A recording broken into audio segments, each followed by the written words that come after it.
Les vivants et les dieux, symboles et religions, par Michel Cazenave. Aujourd'hui, actualité de Maître Eckhart.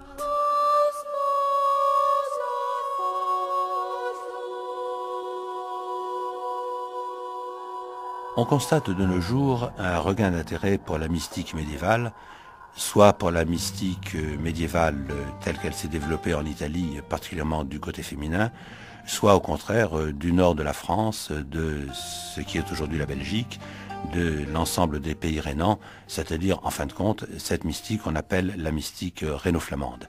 Et à l'intérieur d'elle, évidemment, il y a une figure qui s'impose, une figure qui surplombe d'une certaine manière toutes les autres, qui est celle de Maître Eckhart.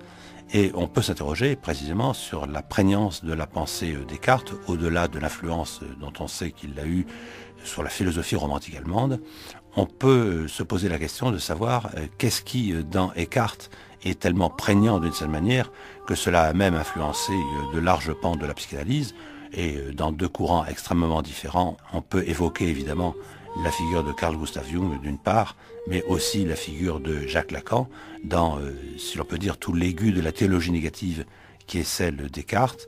Et on sait d'ailleurs qu'à l'université de Metz, tout un centre de recherche sur la mystique rhénane existe, qui a organisé, ne voici pas très longtemps, toute une journée d'études pour essayer de comprendre précisément quelle est cette actualité de Maître Eckhart. Et on avait des études ou des communications tout aussi différentes que la présence des cartes, par exemple, sur le web aujourd'hui, ou l'influence des cartes sur la pensée d'Heidegger, et qui permettait de faire le point sur les recherches actuelles et sur l'influence, sur le rayonnement de la figure de Maître Eckhart. Et pour essayer de comprendre cette actualité et les raisons de cette actualité, nous avons aujourd'hui avec nous Marianne Vanier, d'une part, professeure à l'université de Metz, spécialiste de la philosophie, de la théologie et de la mystique médiévale, et Isabelle Raviolo, doctorante en philosophie, comédienne, rédactrice en chef de la revue Thavma, ou Thomas, selon la prononciation que l'on adopte pour le grec ancien, sur le thème du théâtre, c'est-à-dire sur un plan où on ne s'attendrait pas spécialement à rencontrer quelqu'un comme Eckhart, mais où elle essaie de nous montrer, comme de ce point de vue-là, Eckhart permet de penser toute une modernité d'un certain type de théâtre.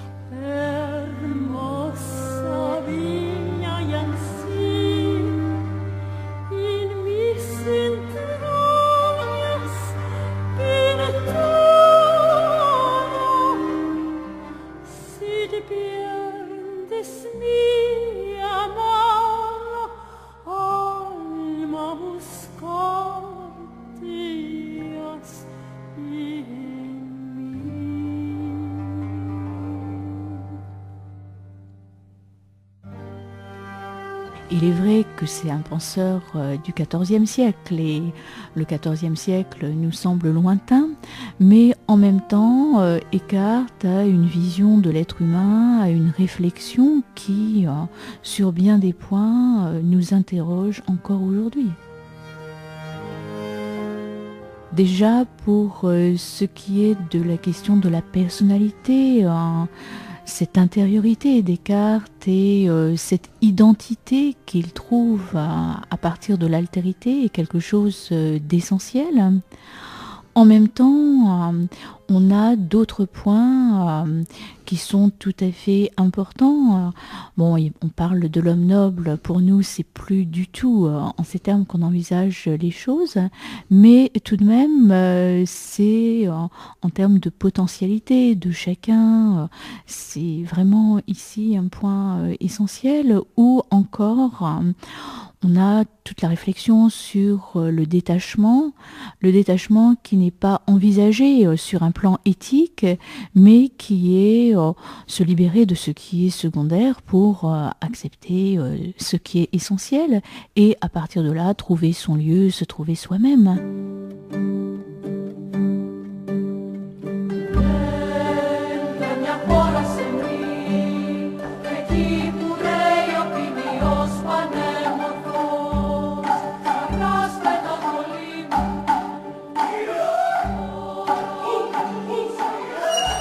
Isabelle Raviolo, par rapport à Eckhart, vous posez une question qui au départ peut sembler tout à fait étonnante, à savoir comment mettre Eckhart en scène. Alors s'agit-il véritablement de mettre Eckhart en scène ou comment Eckhart peut-il inspirer, je dirais, une réflexion nouvelle sur ce qu'est la scène et sur ce qu'est le théâtre? Oui, en effet la question peut surprendre puisque Maître Eckhart n'évoque pas le théâtre dans son œuvre, ni ne s'intéresse au théâtre. En revanche, si l'on se penche sur la spiritualité du maître, on y trouve des éléments essentiels qui nous rattachent aux racines même du théâtre, ces racines grecques, et donc nous enjoint à réfléchir sur la notion même d'un théâtre sacré, ou sur la notion de sacré au théâtre. Mais alors, vous vous servez d'un mot qui est quand même polysémique, si l'on peut dire, le mot de sacré. Et j'aimerais bien, Isabelle Raviolo, que vous expliquiez justement sur ce mot sacré. Qu'est-ce que c'est qu'un théâtre sacré? Parce que c'est peut-être la tragédie grecque, ça peut être le théâtre balinais, ça peut être le théâtre nombre chinois, ça peut être le no japonais, ça peut être des tas de choses. Oui, bien sûr. Donc, j'entends par la notion de sacré ce qui relie l'homme et donc l'acteur sur une scène de théâtre à une autre dimension d'être. Et en cela, on rejoint précisément l'idée de l'Etwas in der Seele chez Maître Eckhart, c'est-à-dire du quelque chose dans l'âme, ce par quoi l'homme parvient à l'unité avec Dieu et un autre niveau même de Dieu, c'est-à-dire la déité. Alors, c'est par la voie du détachement que Maître Eckhart envisage la rencontre de cette partie du fond de nous-mêmes, de l'intime de soi, et c'est cet intimum mentis donc qui pour moi relie même l'idée de sacré, puisque c'est par là que l'homme se connaît véritablement lui-même, au sens où il est en lien avec une autre partie de son être.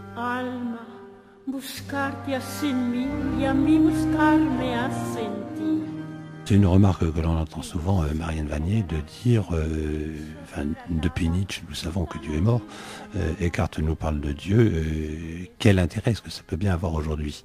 Et donc, est-ce qu'il nous parle en même temps nous parle-t-il véritablement du même Dieu que le Dieu mort de Nietzsche?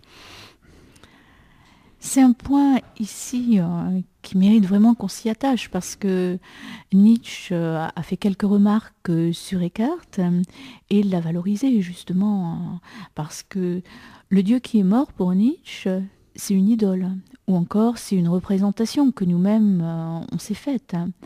Or c'est vrai que cette idole, cette représentation sont un peu des projections que nous-mêmes nous définissons, alors que Dieu est véritablement le tout autre.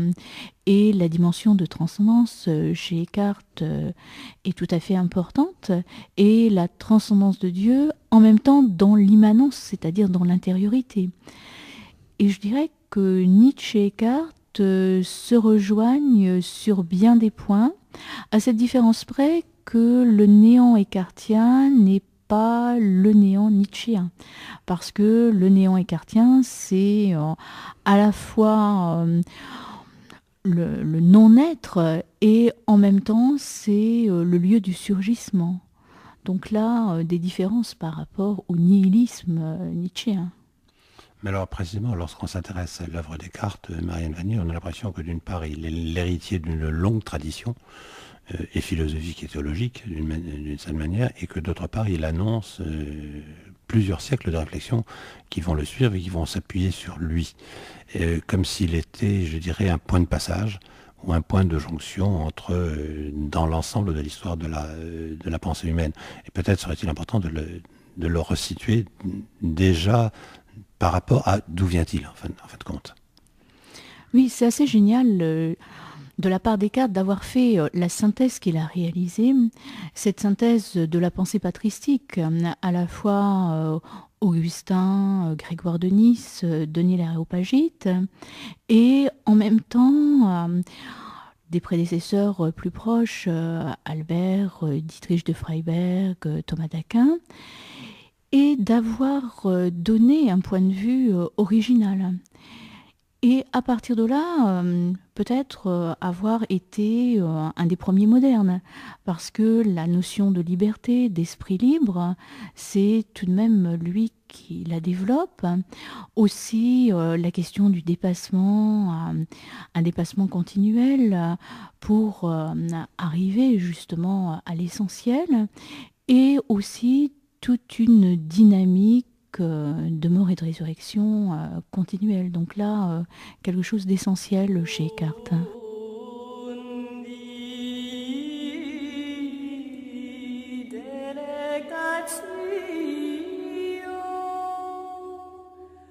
En même temps, Marine Vanier, il ne faut-il pas prendre en compte, je dirais, la postérité des cartes, parce que on a quand même l'impression largement d'entendre les échos de ce qu'il dit dans Le Pèlerin d'Angelo Silesius. On sait très bien que Descartes va influencer, je dirais, ce qu'il est convenu d'appeler la théosophie allemande du XVIIIe siècle, et que aussi bien chez Hegel, chez Schelling, puis derrière tous ceux qui vont les suivre, finalement, Descartes est toujours extrêmement vivant.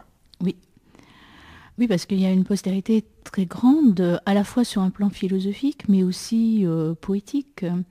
On a un certain nombre de poètes aussi qui s'en inspirent.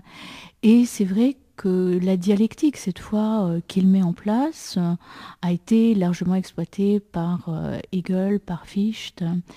Et sinon, ces idées ont été transposées par Angelus Silesius. Donc là, véritablement un point de passage que l'on a, Eckhart qui donne un peu l'essentiel, mais en mettant en perspective grâce à une armature philosophique tout à fait intéressante. Mais en même temps, évidemment, c'est la question que j'ai un peu envie de vous poser, Marine Vanier. Est-ce que d'une certaine manière, Eckhart n'annonce pas, pour ne pas dire, même radicalement, qu'il est le point de départ de ce qu'on va appeler la modernité de la pensée? Oui, parce que si on le situe par rapport à ses prédécesseurs médiévaux, il reprend leur acquis, mais il est beaucoup plus libre. Il n'est pas du tout dépendant d'un système de pensée. Au contraire, il ne procède pas directement par aphorisme, mais tout de même par des remarques très fortes qui vont à l'essentiel. Et c'est vrai que c'est un des premiers modernes.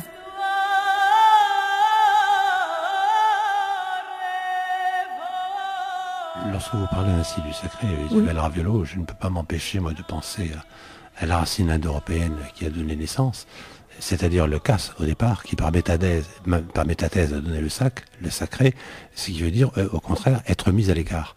Oui. Ce qui veut dire qu'en même temps, pour accéder à ce divin, il faut être mis à l'écart de sa condition courante. Tout à fait. Et si l'on pense à la racine latine même de l'adjectif sacer, sacra, sacrum, c'est à la fois ce qui attire et ce qui repousse.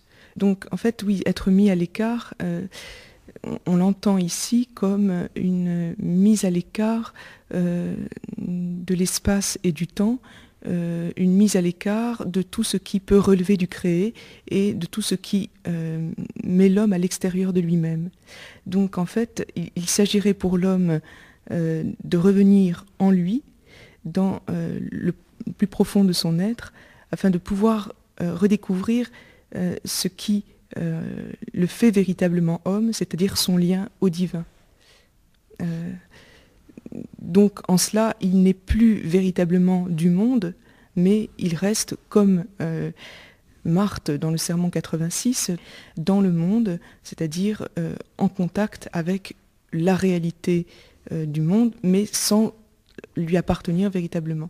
Donc il est dans une autre temporalité, un autre lieu, tout en habitant ce lieu-ci et ce temps-ci. Mais lorsque vous parlez du sacré assis, Isabelle Raviolo, je comprends très bien ce que vous voulez dire, mais en même temps, je ne peux pas m'empêcher d'entendre les échos, les résonances, je dirais, avec ce que Antonin Artaud, par exemple, théorise comme le théâtre de la cruauté. Alors évidemment, on se dit, Maître Eckhart et le théâtre de cruauté, qu'est-ce que ça a à voir? Encore que pourtant, il y a peut-être des chemins de traverse et faudrait-il entendre ce que veut vraiment dire cruauté? Je pense que si il y avait un lien à établir entre Maître Eckhart et le théâtre et son double d'Antonin Artaud, c'est précisément dans cette appréhension différente de l'homme sur un plateau, c'est-à-dire du comédien, qui n'est plus véritablement lui-même sur l'espace scénique, mais qui a réalisé un abandon de tout ce qui le rattachait au temps et à l'espace quotidien, on pourrait dire, pour finalement revenir à une profondeur de lui-même, un autre niveau d'être qui est un niveau, si vous voulez, plus sacré, au sens même où c'est cette part intime de lui-même, cette étincelle de l'âme, dirait Maître Eckhart, qui le relie à la transcendance.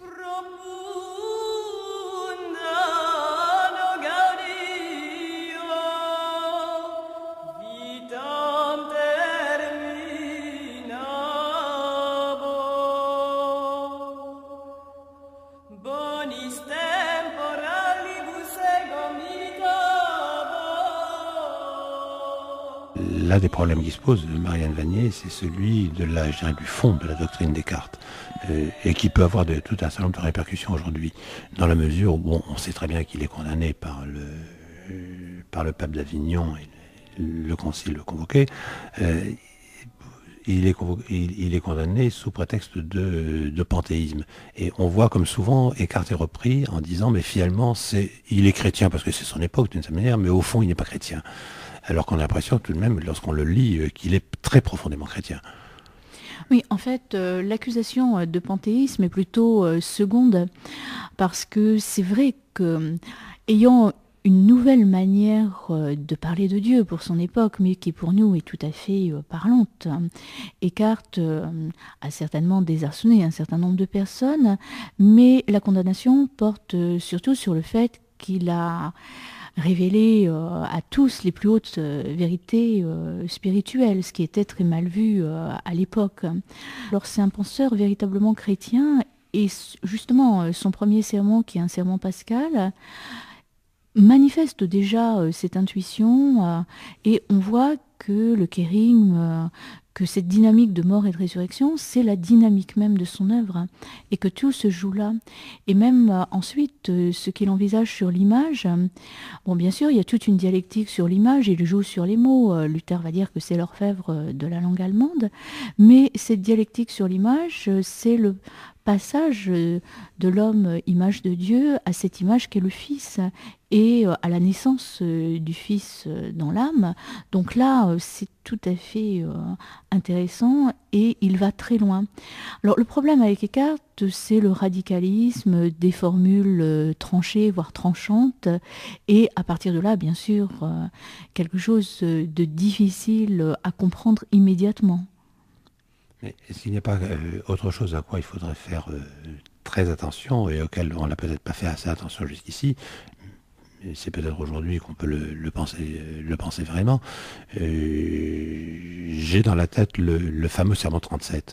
On a l'impression qu'il y a toute l'ébauche d'une philosophie du langage, d'une certaine manière. Et on a l'impression que là aussi, Eckhart a ouvert énormément de voies, que l'on n'a pas toujours explorées, mais qui, aujourd'hui, pourraient trouver toute leur actualité. Oui, tout à fait.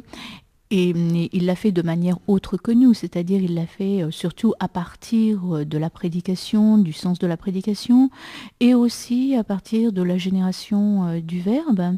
Mais cette philosophie du langage est très intéressante et vraiment en avance pour son époque. Alors peut-être a-t-il aussi repris quelques éléments augustiniens, parce que chez Augustin, on avait déjà un début de réflexion sur le langage, mais il est allé beaucoup plus loin. Là, parce qu'il y a, enfin, si je l'ai bien compris tout au moins, il y a cette réflexion comme quoi le langage est toujours inadéquat, si on peut dire, à la chose qu'il représente. Et je vais me servir de mot moderne, comme quoi il y a d'une certaine façon un mur du langage, en quelque sorte. Oui, parce que Il y a toujours une part d'indicible, d'inexprimable, comme il le souligne à maintes reprises, et le langage est insuffisant. Alors là, avec la question du mur du langage, je penserais à Nicolas de Cuse, justement, qui a développé cette question plus tard, en particulier dans le De Visione Dei et dans d'autres textes, et Nicolas de Cuse qui était héritier des Descartes au premier chef.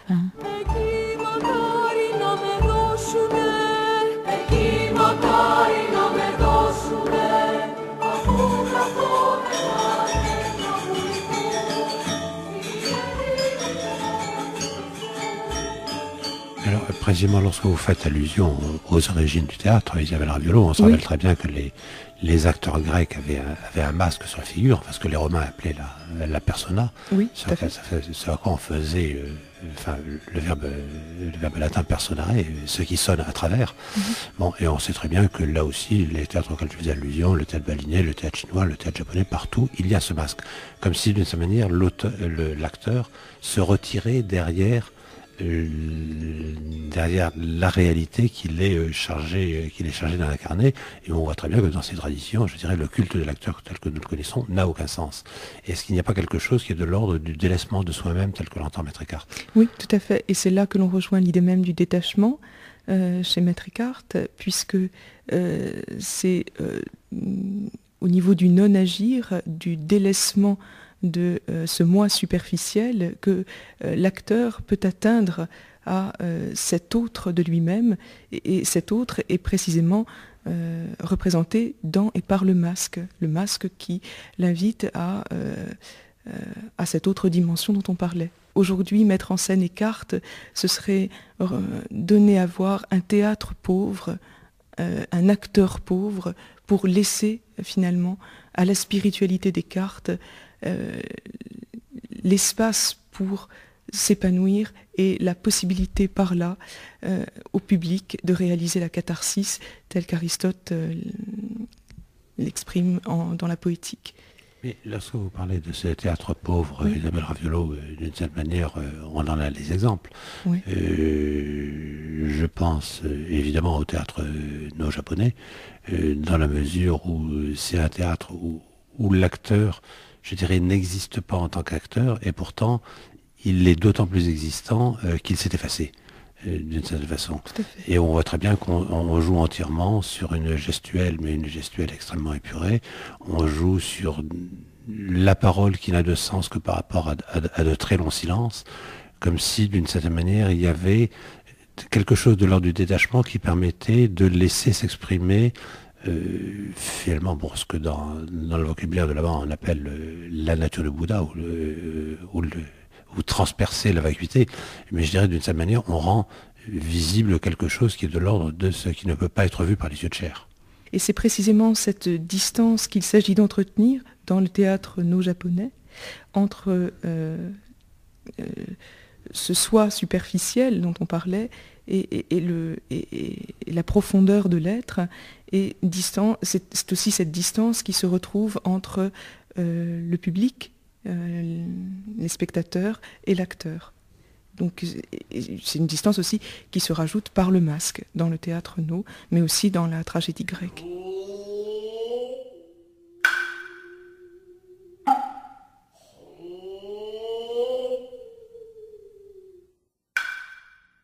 C'est la question que l'on se pose souvent à propos des cartes, c'est-à-dire, en fin de compte, quel est ce Dieu dont il nous parle, parce que le Dieu, d'une certaine manière, néant, on voit très bien comment on peut s'en servir pour dire, d'une certaine façon, Dieu n'est pas, Dieu n'existe pas. Et on a parfois fait des cartes, je dirais, le père de l'athéisme moderne. Est-ce que ça vous semble vraiment soutenable ? Non, parce que si on prend le Sermon 71, qui reprend, à la manière des cartes bien sûr, la lecture de l'épisode de Saint Paul sur le chemin de Damas, c'est vrai que Dieu apparaît comme néant. Mais c'est simplement un néant, ce qui rejoint ce qu'on vient de dire, parce qu'on ne peut pas l'exprimer, on ne peut pas le dire. Il excède de toutes nos catégories de pensée, donc tout ce qu'on va dire va être inadéquat. Donc c'est néant. Mais au contraire, le Dieu écartien est véritablement vie et émergence de vie. Là, je prendrai un peu deux références dans son commentaire de l'Exode sur la question de Boulissio, de vie en Dieu. Et on a l'impression que là, il reprend largement Maïmonide, ou tout du moins tout l'acquis de la mystique juive, le rapport entre l'Ensof et les Séphirotes.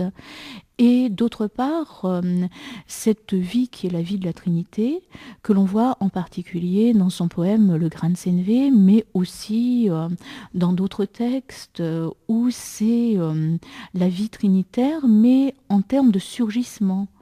Et là, c'est une plénitude de vie, pas du tout un néant.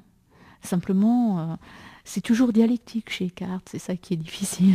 Mais est-ce que c'est pas cela précisément qui pose problème dans la compréhension de Descartes, puisqu'on sait la différence qu'il fait entre Gottheit et Gott, la Deita et le Deus absconditus et le Deus revelatus, si l'on peut dire, et on voit que beaucoup ont tendance à croire qu'ils sont parfaitement disjoints l'un de l'autre, et que d'une certaine manière, c'est une apologie du Deus absconditus, ce qui fait que la Trinité chrétienne en tant que Dieu révélé, je dirais, passerait facilement aux oubliettes.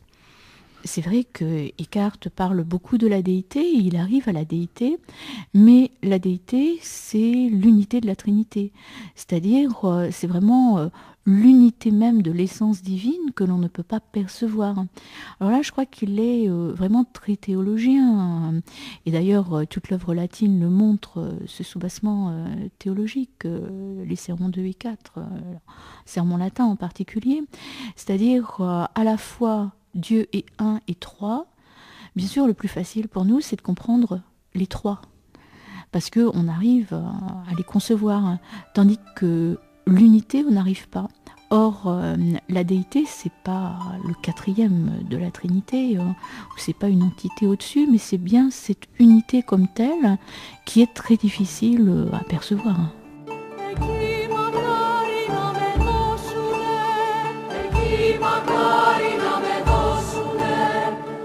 Lorsque vous parlez de la tragédie grecque, vous me posez un problème, Isabelle Raviolo. Parce que je vois très bien, on l'avait dit clairement, vous renvoyez à la poétique d'Aristote. Et est-ce que la poétique Aristote comprend véritablement quel est le surgissement de la tragédie, c'est-à-dire quand même quelque chose qui est attaché au culte de Dionysos, dont on n'est pas absolument sûr que ce soit la catharsis? Oui. Quant à la catharsis, là, Aristote en parle véritablement par rapport aux spectateurs, donc au public, par rapport aux origines même de la tragédie grecque. Il la renvoie à ses racines religieuses et donc aux cultes orphiques et à Dionysos, donc, que Marcel Détienne qualifie d'étrange étranger. Précisément, c'est le Dieu présent et absent à la fois. Donc c'est ce paradoxe de la divinité de Dionysos qui se caractérise sur le plateau par l'acteur qui se laisse posséder par ce Dieu et qui renvoie en lui-même, par son corps et son esprit, une présence divine et donc fait de l'espace un lieu sacré, un lieu différent du lieu quotidien, un lieu où il va advenir quelque chose d'autre, et donc ce quelque chose d'autre va permettre aux spectateurs de vivre la catharsis, la purification. Oui, mais précisément, lorsque je vous écoute, je pense à la pièce d'Euripide, Les Bacchantes, Oui. puisqu'elle est entièrement fondée, bâtie autour du dieu Dionysos. Or, ce qui est extraordinaire, c'est que le premier personnage, si on peut dire, qui s'exprime sur scène, c'est Dionysos lui-même, et qui a ce verbe, c'est le premier mot de la pièce, écho. J'arrive. Oui. C'est-à-dire qu'il affirme toute sa présence. Et c'est à travers sa présence, c'est justement le fait de l'acceptation de sa présence qui va poser problème. Et en même temps, c'est le dieu de l'ivresse, en même temps, c'est le dieu de la folie, c'est le dieu de l'aliénation, c'est le dieu de l'absence à soi-même. Et c'est ça qui m'intéresse, c'est d'essayer de comprendre comment c'est la présence la plus sûre qui entraîne l'absence, ou comment c'est éventuellement l'absence qui permet la présence. Oui, précisément. Mais avant tout, Dionysos va permettre la crise, ou l'événement de la crise sur le plateau, c'est-à-dire de cette folie dont vous parliez, pour rétablir l'ordre.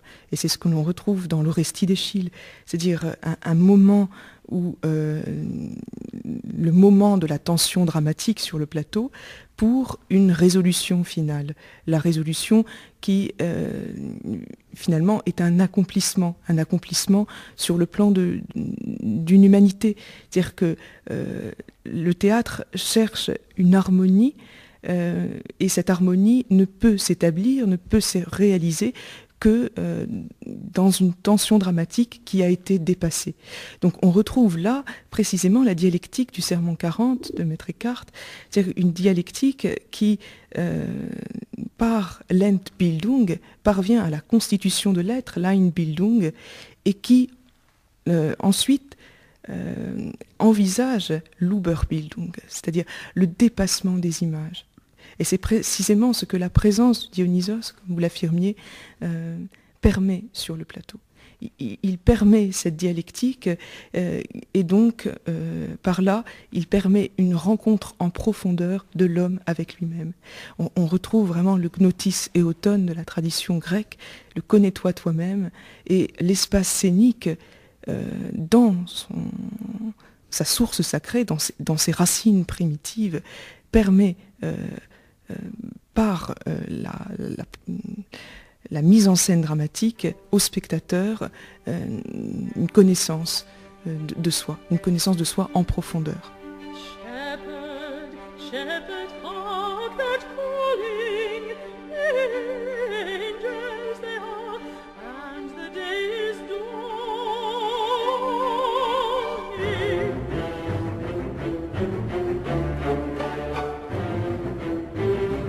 Si vous le voulez bien, Isabelle Ravelot, justement pour comprendre ce que serait cette liaison intime entre la parole théâtrale, le geste théâtral en tant que tel, et la pensée de Descartes, je voudrais quand même insister un petit peu sur Dionysos.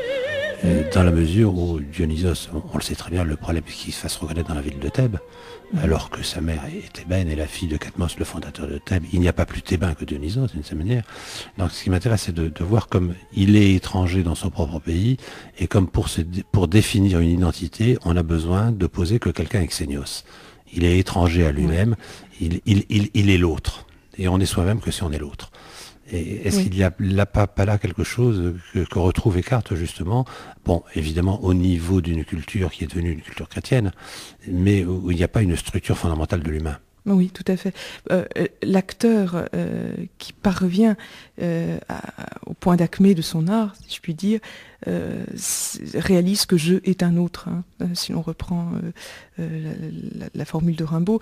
Et chez Maître Eckhart, cela passe précisément par un dépassement de tout ce qui est créé, du ceci et du cela, c'est-à-dire de tout ce qui peut rattacher l'homme à ses représentations créaturales, c'est-à-dire à toutes ces idoles. Hein. Donc l'homme n'a plus à être sur le plan du créé, mais à revenir par le détachement au niveau incréé de son être, là où il est dans une perspective chrétienne et proprement écartienne, là où il est par grâce ce que Dieu est par nature, c'est-à-dire là où il trouve la constitution de son être et où il peut par là dépasser l'appartenance au monde et retrouver dans ce dépassement ce qui le fait véritablement homme. Lorsque vous dites que l'homme est par grâce ce que Dieu est par nature, bien évidemment on entend Clément d'Alexandrie, on entend Athanase, on entend tous les pères grecs de l'Église, c'est-à-dire que de cette manière l'anthropomorphose divine entraîne la théomorphose humaine, hein, et que si le Christ s'est fait homme, c'est bien pour que les hommes deviennent Dieu. Et est-ce que de ce point de vue-là, alors précisément une lecture écartienne, je dirais de la vraie mise en scène, mais peut-être faudrait-il trouver un autre mot que mise en scène. Enfin, c'est le mot que nous avons à notre disposition pour l'instant. Est-ce que le sens d'une vraie mise en scène ne serait pas de se dépasser elle-même et de permettre, je dirais, à l'homme de s'enlever dans les cieux, en fin de compte? Oui, de s'enlever dans les cieux tout en restant... Par grâce. par grâce, tout en restant profondément incarné. Je pense qu'un acteur est profondément enraciné, éveillé, a conscience de son corps lorsqu'il est détaché de lui-même et de toutes ses représentations de lui-même, du monde, de Dieu et des autres. L'homme a avant tout à se détacher de ses idoles et de ses fantasmes, de ses représentations, et c'est précisément aujourd'hui, selon moi, la modernité Descartes et ce qu'il peut apporter au théâtre, dans une direction d'acteur et dans une mise en scène. Car je pense que un acteur ne peut réaliser un jeu épuré, un jeu véritable, et donner au public quelque chose à vivre qui ne soit pas du narcissisme ou une représentation cérébrale du texte, ou même une narration, que s'il arrive à cette expérience spirituelle de la dépossession de soi, de la Gelassenheit, vous voyez, qui lui donne, à partir de cette vacuité intérieure, la possibilité de faire advenir le Verbe, c'est-à-dire le Verbe qui s'est fait chair, et cette parole qui va lui donner d'être présent autrement, parce qu'il ne sera pas présent de lui-même et par lui-même, mais présent par un pâtir Dieu, une réception de la relation qu'il aura au Verbe, une relation profondément intérieure, une relation intime qui le transformera. Donc on est là au troisième terme de la dialectique du Sermon 40, à l'Uberbildung, cette Uberbildung qui nous fait accéder à ce niveau incréé de l'être, à ce quelque chose dans l'âme que Maître Eckhart appelle aussi le petit château fort, là où on est précisément constitué dans notre être humain en tant que fils de Dieu, c'est-à-dire adverbe, c'est-à-dire être auprès du Verbe, fils adoptif de Dieu.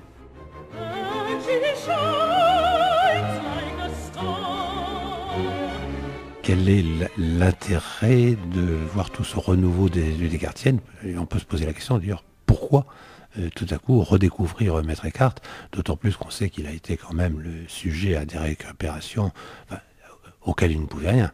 Et je suis bien d'accord, mais si je pense au milieu du XXe siècle de Rosenberg expliquant que Maître Eckhart était le penseur germanique par définition, etc. Bon, je dirais, le pauvre Thuringien, qui pouvait-il? Mais de se dire, mais donc aujourd'hui, qu'a-t-il à nous dire au-delà de ces espèces de fantasmagories?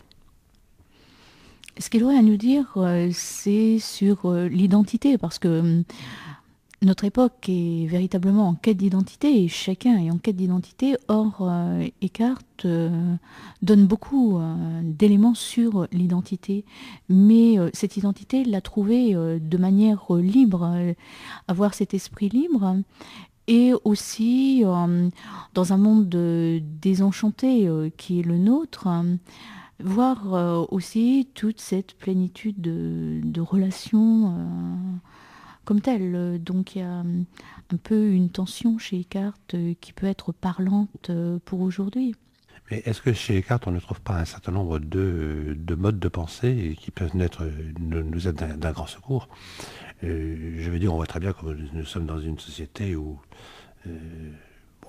ce qu'on a parfois appelé le plus de jouir est tout le temps à l'ordre du jour, et que cette notion de délaissement, c'est-à-dire de déliaison de tout ce qui nous tient, de telle manière, serait éventuellement ce qui nous ouvre une porte sortie. Eckhart dépasse peut-être la dualité augustinienne de l'outil et du fruit pour arriver à cette vie heureuse et à ce bonheur véritable par une attitude de détachement, par un laisser-faire, pas seulement un activisme, mais beaucoup plus un pâtir Dieu, parce que le détachement écartien n'est pas un refus, c'est beaucoup plus laisser la place vide, se laisser modeler de l'intérieur pour accéder au bonheur véritable. Or, c'est bien ce bonheur que chacun recherche, en fait. Mais en même temps, se laisser faire, si on peut dire, laisser advenir, enfin, je reprends l'expression de François Malherbe, souffrir Dieu, d'une certaine manière, se pâtir, ne s'agit-il pas de bien le comprendre? Parce que lorsqu'on en parle, moi, ça me fait toujours penser aussi à la manière dont, souvent, par exemple, on comprend le bouddhisme en Occident. C'est-à-dire, il faut délaisser tout effort, toute compréhension, il faut se laisser faire à la nature des choses comme elle est. Alors j'ai l'impression que c'est quand même bien au-delà et que ça suppose précisément d'avoir dépassé ce stade-là et que souffrir Dieu, c'est aussi s'être ouvert à une dimension de transcendance, à une dimension d'altérité radicale. Et d'une certaine manière, ça veut dire que notre identité ne se bâtit que de l'altérité. Oui. Tout à fait. Parce que là, c'est pas une compréhension du délaissement en termes de ne rien faire. Et justement, Eckhart a largement réagi contre le libre esprit et lui-même a préconisé le détachement alors que c'était un hyperactif, pourrait-on dire, compte tenu des charges qu'il a eues. Et peut-être l'une des expressions les plus fortes de ce détachement, c'est le sermon 86, avec Marthe qui, à l'intérieur même de l'action, est détachée, c'est-à-dire qu'elle ne se laisse pas envahir par ce qui est secondaire, mais elle est ancrée dans l'essentiel. Et c'est tout à fait autre chose. Et ce n'est pas non plus le bouddhisme, parce que chez Eckhart, il y a toute l'importance de l'intellect. On n'arrive pas à cet éclatement de la tête du bouddhisme. C'est tout à fait autre chose. Et c'est là justement, on a l'impression qu'Eckhart, je dirais, bon, on s'est servi, on le sait bien, souvent de l'expression de mystique spéculative, à la différenciation de la mystique unitive, en fin de compte. Et souvent, d'ailleurs, beaucoup de gens se posent la question de dire, mais est-ce que, étant donné sa puissance spéculative, est-ce que c'est vraiment un mystique? Oui, et souvent, ce qu'on a retenu aussi, c'était la spéculation et non la mystique. Or, sa mystique est fondamentale, mais elle affleure parfois dans les textes. Et il est vrai que tout dépend des textes qu'on lit, parce que les textes latins, en fonction des autorités, en fonction de la lourdeur quand même de l'appareil conceptuel qui est mis en œuvre, laissent échapper souvent la dimension mystique, quoique Vladimir Lossky est arrivé à dégager la dimension mystique, même dans l'œuvre latine. Mais c'est vrai que c'est plus difficile. Shepherd, hark that calling, angels they are, and the day is dawning. Marianne Vanier, vous parliez de ce sermon 71, Marthe et Marie, et moi évidemment, irrésistiblement, ça m'évoquait l'une des déclarations de Sainte Thérèse d'Avila, Dieu sait grande mystique, et qui expliquait à ses sœurs que si elles n'étaient pas capables d'éplucher les légumes à la cuisine, toute leur mystique ne valait rien, et pourtant on doit pouvoir éplucher ces légumes tout en étant en même temps, comment dire, parcouru, traversé de Dieu, et que ça n'éloigne pas d'une certaine manière, ça rapproche de Dieu. Est-ce qu'il n'y aurait pas quelque chose comme ça chez Eckhart? Et sans le savoir, Sainte Thérèse d'Avila a été aussi influencée par Eckhart, parce que on a eu un compendium eckartien traduit en latin par le Chartreux Surius qui a marqué Saint Jean de la Croix et par voie de conséquence aussi Thérèse d'Avila. Mais en même temps, il y a aussi une convergence dans les voies mystiques, et c'est vrai que la contemplation, ce n'est pas toute la journée contempler et ne rien faire, mais c'est une contemplation à l'intérieur même de l'action. Oui, mais c'est là justement où il me semble-t-il, nous avons peut-être une réponse à beaucoup de problèmes que nous avons aujourd'hui. C'est-à-dire que c'est à la fois le laisser advenir, mais on ne laisse advenir que si on est véritablement habitant ce monde. Oui, parce qu'il y a justement tout un contexte, tout un milieu de vie, toute une habitation du monde pour avoir cette identité réelle. Sinon, on est un pion interchangeable en quelque sorte, et c'est toute la question de l'absurde, sinon, et d'autres éléments.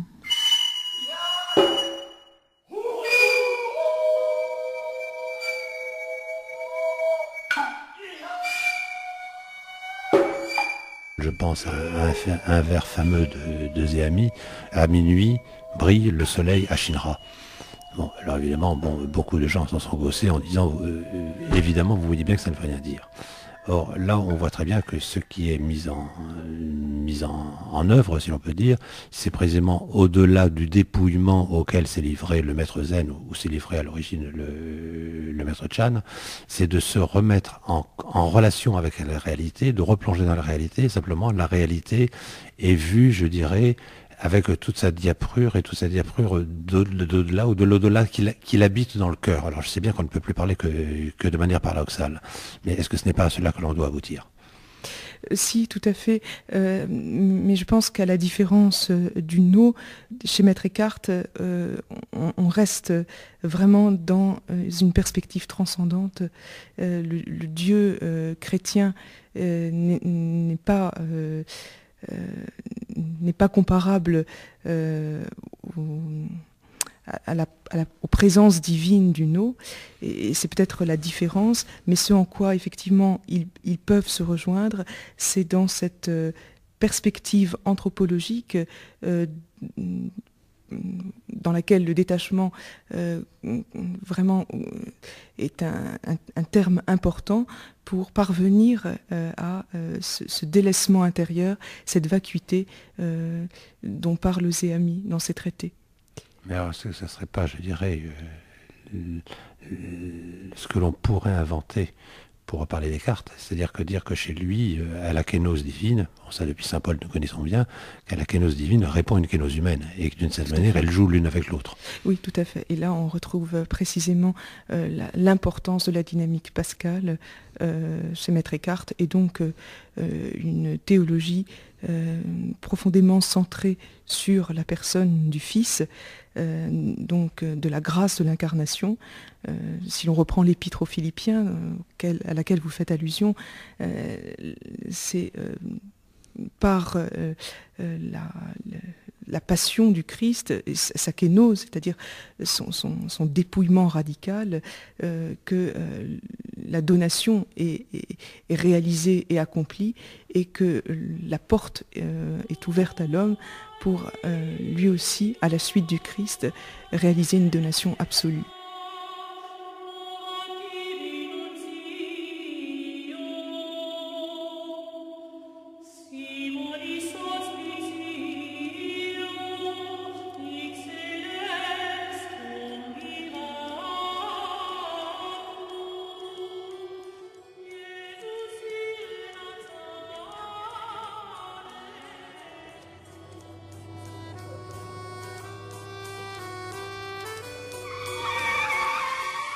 Livre. Puisque nous avons entendu Isabelle Raviolo, je voudrais d'abord signaler la revue dont elle est la rédactrice en chef, le dernier numéro de cette revue, Thomas, sur l'eau, publié par la Compagnie des Argonautes. Il s'agit, on le sait peut-être, on en a déjà parlé plusieurs fois dans Les Vivants et les Dieux, d'une revue de philosophie et de poésie, et qui, d'une certaine manière, n'est pas très loin de l'esprit de Bachelard dans ses grands essais sur l'eau, sur l'air, sur la terre par exemple, mais où on s'aperçoit comment on passe précisément d'une étude phénoménologique des différents éléments, particulièrement pour l'eau, jusqu'à quelque chose qui est de l'ordre du spirituel, et évidemment on va s'intéresser au baptême, le baptême de l'eau, en attendant éventuellement le baptême de feu, dont on sait que dans les évangiles, il suit ce premier baptême donné par Saint Jean-Baptiste.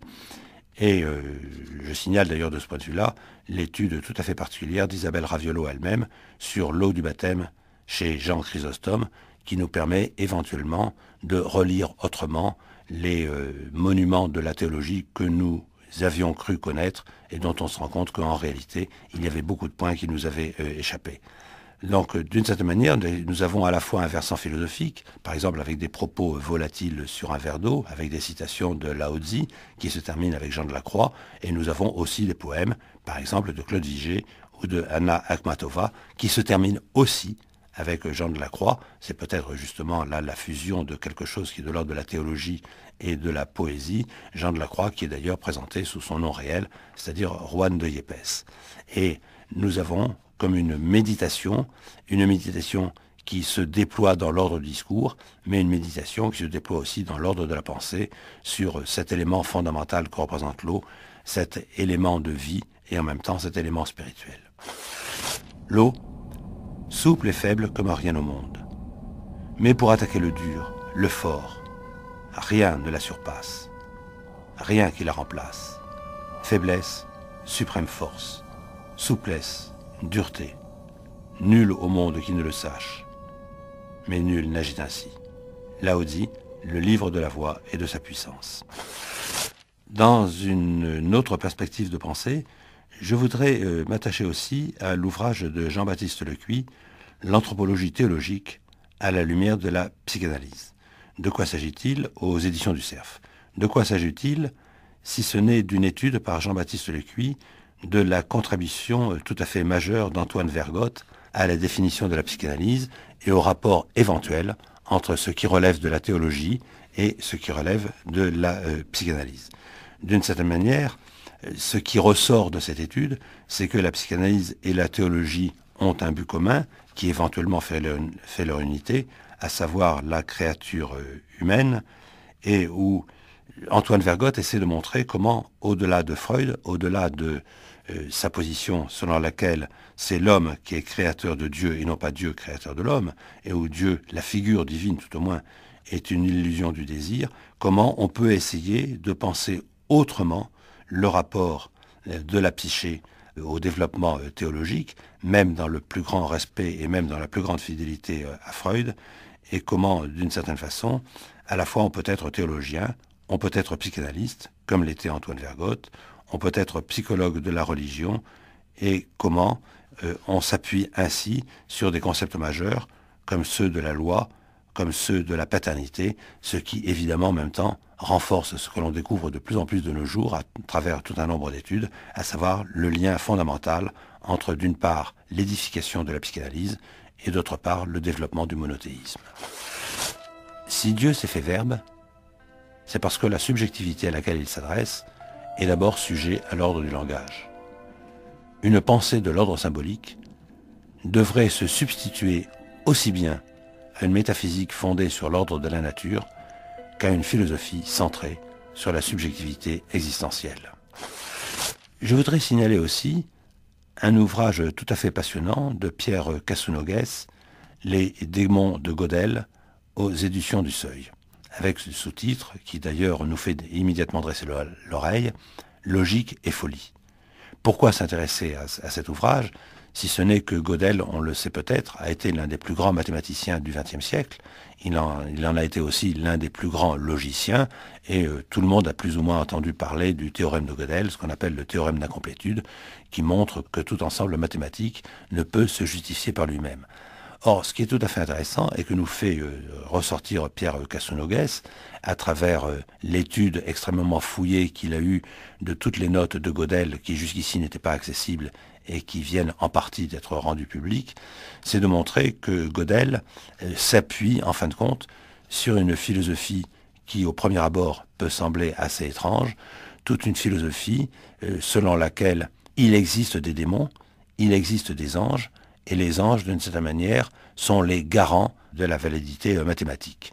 Alors, de ce point de vue-là, évidemment, nous ne sommes pas très loin de ce qui était, par exemple, le néoplatonisme de quelqu'un comme Proclus et des rapports des mathématiques avec l'âme, mais en même temps, cela peut paraître étrange dans un siècle qui a oublié aussi toutes les considérations de Leibniz et de sa monadologie, à laquelle souvent renvoient les travaux intimes de Gödel, tels que il les gardait pour lui-même et qu'il ne les avait pas publiés de son vivant. Lorsque Gödel parle de ces esprits qui n'ont pas de corps, mais peuvent nous influencer, on peut accepter, de façon purement théorique, que ces anges agissent sur notre esprit, mais non qu'ils modifient l'état de notre cerveau.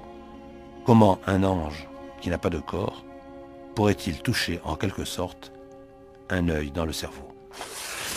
Enfin, dans un horizon radicalement différent, je voudrais évoquer l'ouvrage collectif dirigé par Charles Delattre, Objets sacrés, objets magiques, de l'Antiquité au Moyen-Âge, aux éditions Picard.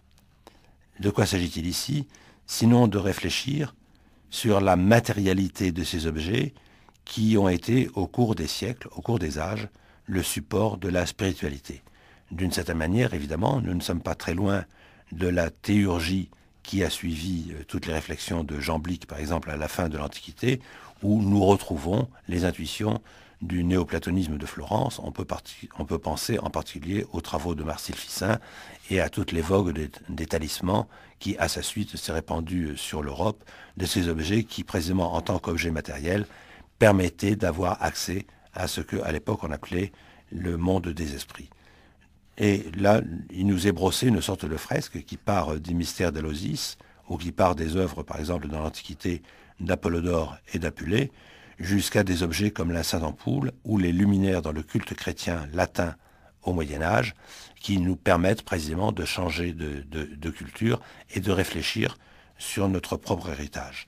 Et de réfléchir aussi sur cette liaison, sur cette articulation assez étrange entre l'objet matériel d'une part et ce qui est de l'ordre de la foi, ce qui est de l'ordre de la croyance, ce qui est de l'ordre finalement de ce qui est défini comme étant de l'immatériel. Donc comment peut-il y avoir une matière signe de l'immatériel et comment l'immatériel se montre-t-il à travers un objet et un objet fait de bois, fait de fer, fait de pierre, un objet qui appartient à notre réalité quotidienne. La spiritualité. Habitué à la présence d'un Dieu paternel, très vétérotestamentaire, ou d'un Christ triomphant, fait peu à peu à l'humanité de Jésus et partant à la matière. S'il est vrai que les Carolingiens vénèrent les reliques, ils ne le font qu'avec de nombreuses mises en garde contre l'idolâtrie. Ils n'ont pas développé d'autres reliques que corporelles et ne pratiquent la partition des corps saints que rarement, avec prudence, voire répugnance. Les livres aujourd'hui. Un numéro de la revue Thomas, dirigé par Isabelle Raviolo, qui a pour thème l'eau, édité par la Compagnie des Argonautes. L'anthropologie théologique à la lumière de la psychanalyse de Jean-Baptiste Lecuy aux éditions du Cerf. Les démons de Godel de Pierre Cassou-Noguez aux éditions du Seuil. Et un collectif dirigé par Charles Delattre, Objets sacrés, objets magiques, de l'Antiquité au Moyen-Âge aux éditions Picard. C'était Les Vivants et les Dieux, une émission proposée par Michel Cazenave, avec aujourd'hui la participation de Marianne Vanier et de Isabelle Raviolo. Mixage Philippe Palarès, réalisation Isabelle Huel. Et nous retrouvons dans quelques instants Hélène Azera.